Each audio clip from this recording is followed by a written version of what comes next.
Grandmother and her 4 granddaughters are in the hospital after a train crashed right into their truck. 51-year-old Patricia Ringwald was driving the kids to a birthday party in Pawnee. Police tell us she didn't see the railroad crossing sign on County Road 3430 and drove right into the path of the train.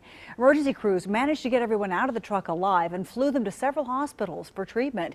That's where we continue our coverage tonight. 2 News reporter Nathan Edwards joining us live from St. Francis to fill us in on their condition after meeting with a neighbor who's calling for change at the crossing. Nathan? Tonight, the grandmother is in the ICU, and her grandchildren are also being treated here at St. Francis Hospital. Back at Pawnee, the community is praying for a quick recovery, while neighbors are wondering what can be done to prevent future tragedies. Stephen Williams lives near the Ringwalds, only a mile away from the scene of today's crash.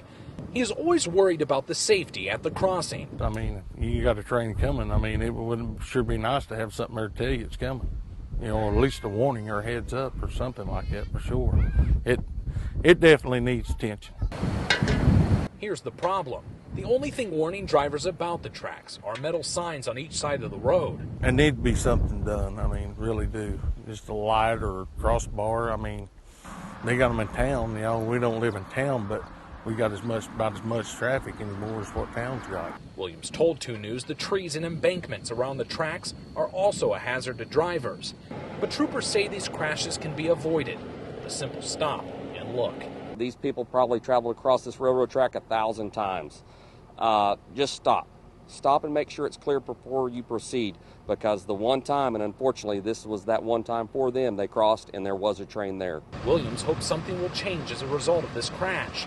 But for now, he just hopes for a speedy recovery of his neighbor and her grandkids. I hope everybody gives prayers for them. Hope for good recovery. Williams says he has talked to the family and they are rallying around the crash victims, and he hopes the community of Pawnee will also rally around changes at the railroad crossing. Reporting live, Nathan Edwards, 2